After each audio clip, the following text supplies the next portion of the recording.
Movimento relativo. Imagine o caso em que você observa da janela de sua casa uma criança andando de bicicleta. O seu vizinho também a observa de sua janela. A situação é a mesma tanto para você quanto para seu vizinho. Como podemos descrever a posição e a velocidade desta criança ao mover-se na bicicleta que seja coerente para os dois observadores, você e seu vizinho? Claro que cada um irá observar da sua maneira, ou seja, para cada um, a velocidade e a posição da criança seria diferente. Então, podemos criar uma equação de transformação que nos mostrará como se relaciona a posição e a velocidade entre esses dois observadores, de forma que o fenômeno em si mantenha suas características, independentes de cada observador. Queremos que o fenômeno em si seja descrito de forma independente para cada observador, mas não podemos deixar de considerar como cada um vê, percebe e descreve este movimento. Vamos aos cálculos? Primeiro, vamos assumir que cada um dos observadores move com velocidade constante em relação ao outro, ou seja, o corpo visto pelos dois observadores move-se com uma mesma aceleração. Vamos imaginar, então, aqui um corpo se movendo. Pode ser aquela criança andando de bicicleta, que a gente mencionou no vídeo anterior. E aí, eu vou representar essa criança por esse pontinho P, tá? Aqui sou eu, olha, vendo essa criança da janela da minha casa. E o meu vizinho, eu vou representar aqui por esse coração vermelho, tá? Então, vamos lá. As pessoas envolvidas, os observadores, Kelly e meu vizinho, estão bem aqui. Ou você e seu vizinho, observando a criança no ponto P. Cada um de nós representa, então, um referencial. Sobre cada um de nós podemos, então, colocar um sistema de coordenadas cartesiano, onde o centro se encontra sobre nós mesmos. Então, vamos lá. A mim tem um sistema, o eixo X e o eixo Y, e vou fazer a mesma coisa para o meu vizinho. Aqui está ele, sistema de coordenadas centrado sobre ele, ok? Então, a origem está aqui sobre nós. Essa aqui é a minha origem. Origem, vou colocar da Kelly. E a origem do vizinho. Ok? Como que a Kelly vê essa criança? Então, a Kelly vai ver essa criança assim, com esse vetor posição. Como que o meu vizinho vê essa criança? Meu vizinho vê essa criança com esse vetor posição. Tá? Então, vamos dar um nome aqui, ó. Então, vai chamar o vermelho, vetor posição R, P, A. Que é como que a Kelly vê o ponto P. Podemos escrever dessa forma. Aqui, então, será o vetor R, como que o meu vizinho vê o ponto P.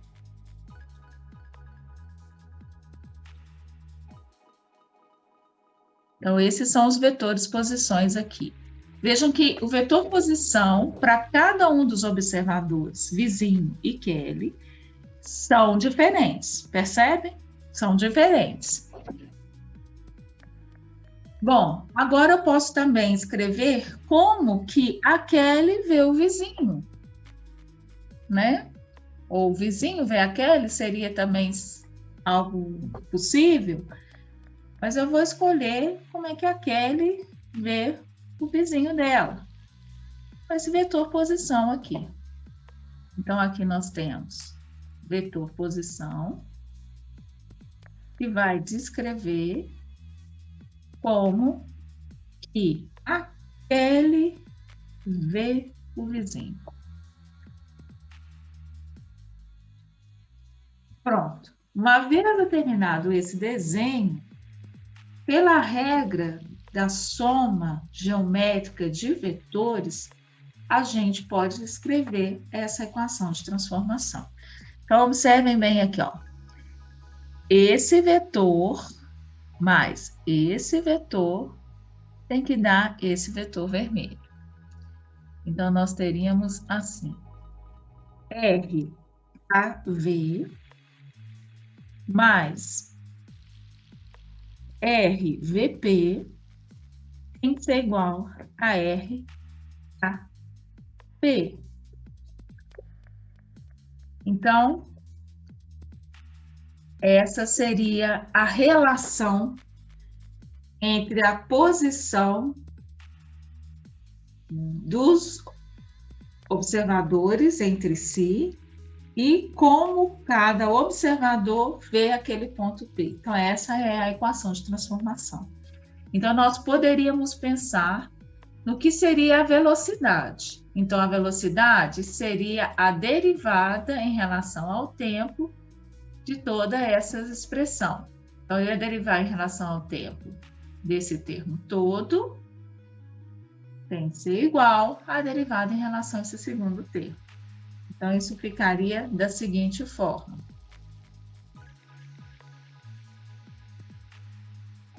Derivada em relação ao tempo do meu RAV mais a derivada em relação ao tempo do meu RVP tem que ser igual à derivada em relação ao tempo do meu RKP.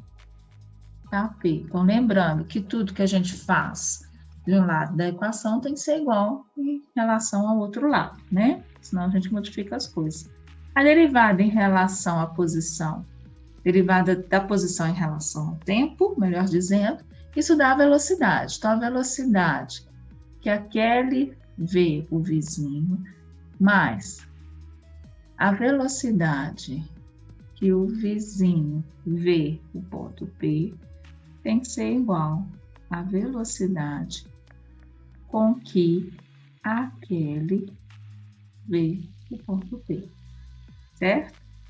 Então, a velocidade com que a Kelly vê o ponto P, ela não vai ser igual à velocidade com que o vizinho vê o ponto P. Kelly vai ver uma velocidade maior, percebem? Do que o vizinho vê. Então, aqui a gente tem a equação de transformação para a velocidade. Então, aí, vamos destacar essa equação aqui e é essa daqui. Podemos pensar também na aceleração. Olha que coisa interessante. O que seria a aceleração? Seria a derivada da velocidade em relação ao tempo. Então, vamos derivar em relação ao tempo cada um desses termos. Vamos ver o que vai sair aqui, né? A gente já espera uma situação, mas vamos ver aqui pelas equações. A derivada em relação ao tempo de VKV mais a derivada em relação ao tempo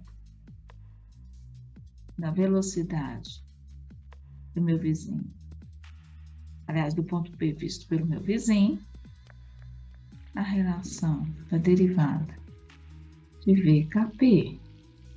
Bom, eu considero que essa velocidade com que a Kelly vê o vizinho, né, seja uma velocidade constante ou que esteja em repouso, também é uma outra possibilidade, tá?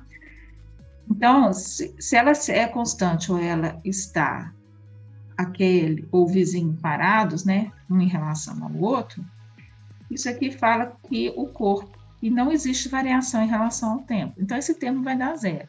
Uma outra maneira é dizer que não existe aceleração entre esses dois observadores, aquele vizinho, ou que um não se mova com aceleração, né, diferente de zero, ou aceleração, diferente um em relação ao outro, certo? Então, esse termo aqui vai ser zero.